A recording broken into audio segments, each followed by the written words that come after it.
کے شاگرد اللہ کا لشکر ہے، حضور کے شاگرد اللہ کی فورس ہے، حضور کے شاگرد اللہ کی آرمی ہے، حضور کے شاگرد اللہ تعالیٰ کا لشکر ہے۔ یہ قرآن کہتا ہے استاد رسول اللہ لفظ اللہ ہے، شاگرد حزب اللہ لفظ اللہ ہے، جو نصاب پڑھتے ہیں وہ کتاب اللہ لفظ اللہ ہے، جس مدرسے میں پڑھتے ہیں وہ بیت اللہ، یہاں بھی لفظ اللہ ہے۔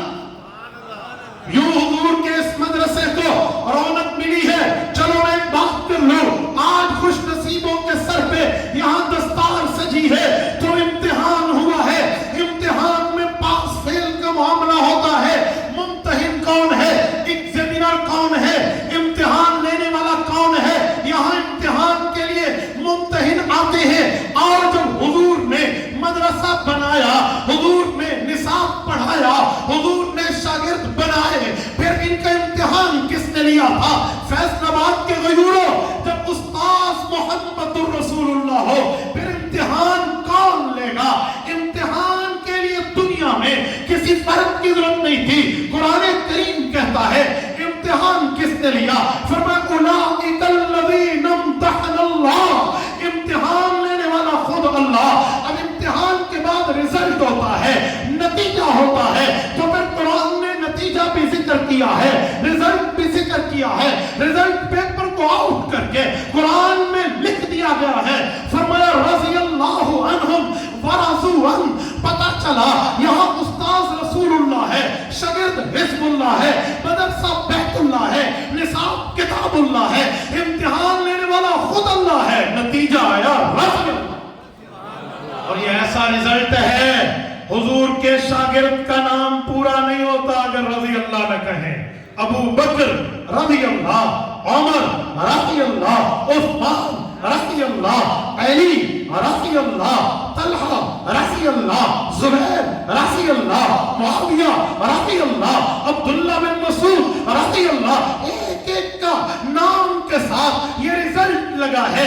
آج آپ کہتے ہیں یہ شخص فاضل مدرسہ عربیہ ریون ہے، یہ فاضل دارالعلوم ہے، یہ فاضل فلاح ہے۔ خدا پاک نے حضور کے شاگردوں کو بھی فاضل ہونا بتایا، فرمایا رضی اللہ، یہ اللہ کے عرش سے فاضل ہے، رب ان سے راضی ہے، اللہ کی رضامندی انہیں حاصل ہے۔ یہ حضور کا مکی دور کا مدرسہ ہے۔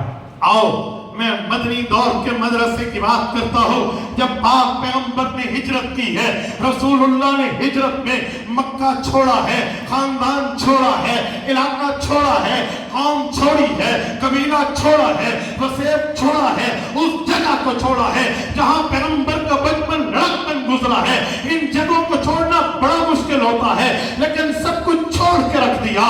قرآن کریم کہتا ہے حضور نکلے نہیں تھے، انہیں اتنی تکلیفیں دی گئی تھی کہ پیغمبر یہاں سے چلے گئے تھے، اذ اخرجہ الذین کفروا، انہیں نکالا گیا تھا، ورنہ حضور مکہ نہ چھوڑتے۔ میری بات کا مطلب مکہ چھوڑ دیا، شہر چھوڑا، علاقہ چھوڑا، قوم چھوڑی، قبیلہ چھوڑا، وسیب چھوڑا، سب کچھ چھوڑا۔ کیا مدرسہ بھی چھوڑ دیا؟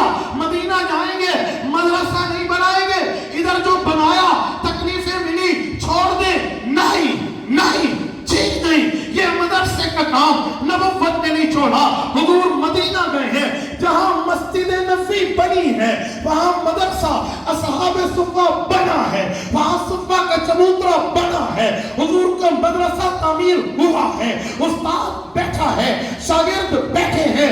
میں نے ادھر بھی دو وصولیوں کی بات کی تھی، میں ادھر کی باتوں میں بھی آپ کی خدمت میں اس وصولی کی بات کر رہا ہوں جس وصولی کو رب نے بڑا رتبہ دیا ہے۔ آپ جائیے حدیث پاک کھولیے، کوئی کتاب مرضی آپ کی، کوئی صفحہ مرضی آپ کی، کوئی باب مرضی آپ کی، شاید کوئی صفحہ خالی ہو جہاں یہ لفظ نہ ہو کہ ابو ہریرہ کہتے ہیں حضور نے یوں فرمایا، ابو ہریرہ بتاتے ہیں حضور نے یوں فرمایا، ان ابی ہریرہ ان رسول اللہ صلی اللہ علیہ وسلم قال ابو ہریرہ قال رسول اللہ صلی اللہ علیہ وسلم۔ کوئی ایسی جگہ خالی نہیں ہے جہاں ابو ہریرہ موجود ہو۔ یہ ابو ہریرہ حضور کے مکی مدرسے کی وصولی نہیں ہے، یہ مدنی مدرسے کی وصولی ہے۔ حضور کی خدمت میں آئے امت کو حضور کی تعلیمات سے روشناس کرا۔ میرے دوستو، یہ نبوت کے مدنی دور کی وصولی۔ آؤ چلیے حضرت ابو ہریرہ کے لیے لگے ہاتھوں ایک جملہ کہہ دوں. امام بخاری نے صحیح بخاری میں حضرت ابو ہریرہ رضی اللہ عنہ کے لفظ بولا ہے.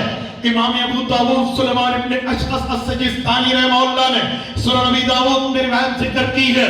حضرت ابو ہریرہ ہے، قبیلے کا نام قبیلہ دوس ہے. ایک مرتبہ ابو ہریرہ حضور سے دور بیٹھے تھے، صحابہ کا مجمع لگا ہوا تھا. حضور پاک کی چاہت تھی ابو ہریرہ کو قریب بلاؤں، تو پیغمبر نے فرمایا من احس الفتاة الدوسیہ. امام ابو داؤد کی سنن میں روایت موجود ہے. اور تم میں سے کس نے ابو ہریرہ نام نہیں لیا؟ فرمایا دوسی جوان کو دیکھا ہے؟ ابو ہریرہ تک آواز نہ آئی. حضور نے دوسری مرتبہ فرمایا، آواز نہ آئی. جب تیسری مرتبہ فرمایا، ابو ہریرہ کے کانوں میں آواز گئی.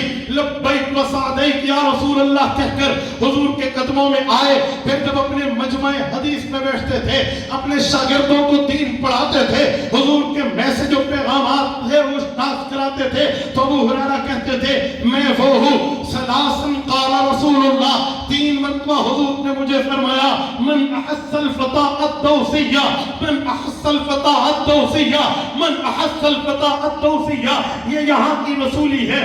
آؤ حضرت امام بخاری کی صحیح بخاری پہ، صحیح بخاری میں امام بخاری نے حضرت ابو ہریرہ کی اس تڑپ کو ذکر کیا جس رات حضور کے قدموں میں آ رہے تھے. تو حضرت ابو ہریرہ اپنی کیفیت بیان کرتے ہیں کہ رات کا اندھیرا بڑا لمبا تھا، میں چاہتا تھا رات ختم ہو جا، میں حضور کے پاس پہنچوں، وہ اندھیرا کٹ جائے، حضور کی خدمت میں جاؤں، پر رات نہیں ختم ہوتی تھی. تو ابو ہریرہ نے کہا تھا یا لیلۃ من طولها وعنائها الا انها من دارۃ الکفر نجتی. اور رات بڑی لمبی ہے، اس رات کی لمبائی کا کیا کہنا. میں حضور کے پاس جانا چاہتا ہوں، پر یہاں اندھیرا ہے، سفر نہیں کر سکتا. لیکن پھر کہنے لگے الا انہا من دارۃ الکفر نجتی. اللہ کا شکر یہی رات تھی جس نے مجھے کفر سے نکال کے حضور کے قدموں میں پہنچا. یہ حضور کے مدنی مدرسہ کی وصولی ہے، یہ مدنی مدرسہ کی بات ہے. میرے دوستو، یہ مدرسہ آج ہے جو قرآن پڑھا رہا، حضور کی شریعت پڑھا رہا، دین اسلام ایقان احسان، اور آپ کے سامنے اپنی اولاد کو روشناس کر کے، آپ کی اپنی اولاد کو روشناس کر کے پیش کر رہا.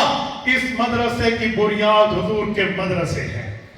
یہ مدرسے ان مدرسوں کی اولاد ہیں، یہ مدرسے اور مدرسوں کی نسل ہے، وہ اصل ہے، یہ نسل ہے، وہ مرکز ہے، یہ شاخ ہے، وہ ہیڈ کوارٹر ہے، یہ برانچ ہے. جس جگہ تمہیں مدرسہ نظر آئے یہ حضور کے مدرسہ کی اولاد ہے، حضور کے مدرسہ کی نسل ہے، حضور کے مدرسہ کی شاخ ہے، حضور کے مدرسہ کی برانچ ہے. یہاں پڑھانے والے حضور کے وارث ہیں،